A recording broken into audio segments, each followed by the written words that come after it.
Youngstown is it's like the joke of Northeastern Ohio, but people really feel, they really believe, or else they wouldn't be here.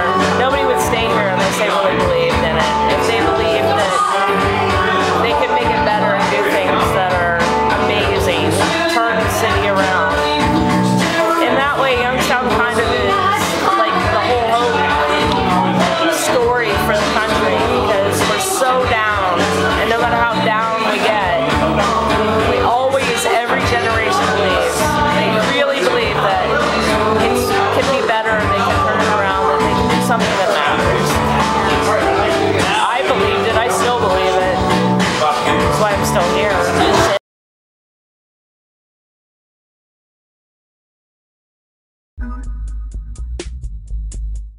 Listen, we couldn't have done this in California probably. They would have regulated us to death. If you have a need to define it, maybe you shouldn't be there. Maybe that's the best way to define it. Well, you can look at it in a host of ways. Burning Man's a culture, and Burning Man's an event. Adults playing so children want to grow up. It's a celebration of life. It's a celebration of what we believe and who we are.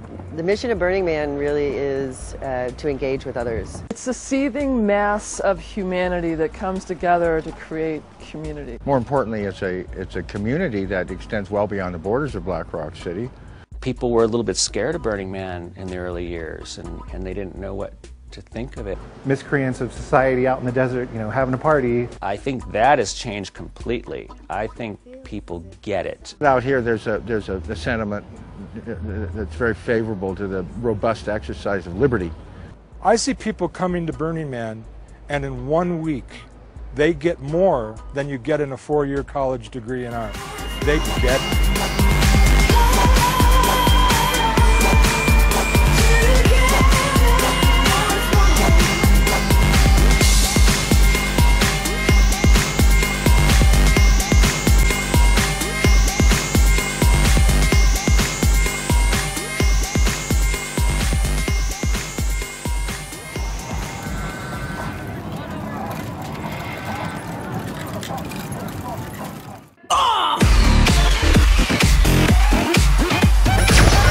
This is boring.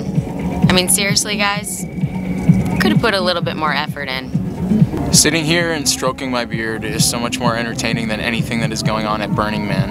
I don't understand this place. I am so fucking bored. I can't believe I missed my calculus class.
Okay, for the first time ever in its history, Black Rock City is at capacity. This event has been growing phenomenally for years, and now we've hit a point where it can't grow as fast anymore. So that growth has to slow. We are all very, very lucky to be here. I feel like a sense of gratitude at everything you've all done and the fact that I'm here. But the fact is that for every new person that comes, it's likely that one of us won't be able to get here anymore. So we have to start to think about turning it around and focusing outward and focusing our energy in other directions. So we have to start building our local communities in a way that can serve us. So all of that is why in 2007, a group of us in New York got together and started a thing called Figment. What would happen if art was something you could touch, Play with. Learn from. enjoy? What if not only children play, But adults play too. what if everyone learns to play together? What if your art and your creativity make it all happen? Because the power of transformation is in your hands. And here, nothing is for sale.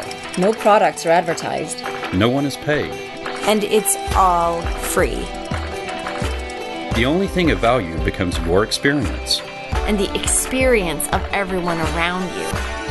And you create that experience through Your art, your volunteerism, your participation, your smile. Our mission is simple. inspire art, build community. Create transformation. Welcome to Figment. Welcome to Figment. Welcome to Figment. What are you bringing?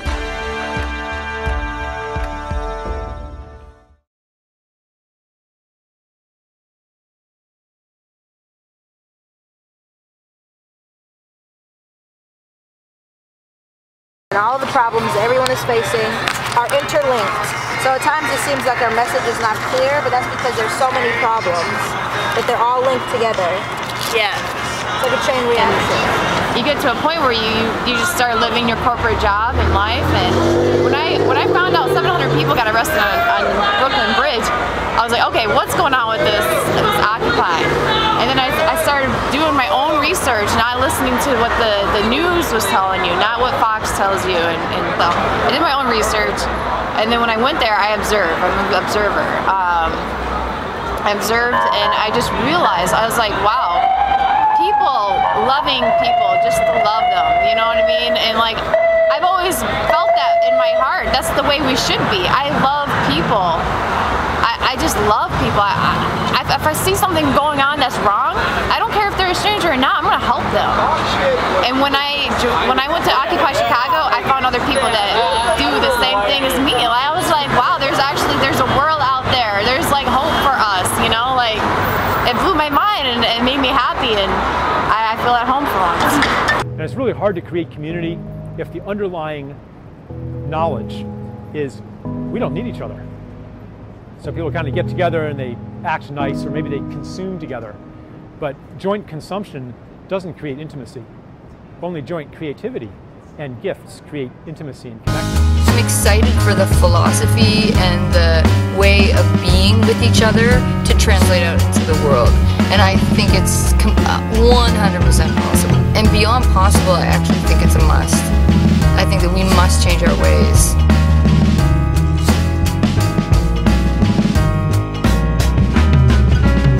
The message is pretty clear. You should be prepared, be open to let anything happen. Everything evolves and everything constantly changes. Allow yourself to be free. Just be open. It comes to you. Just be artistic. Everyone has it in them. You have it in you.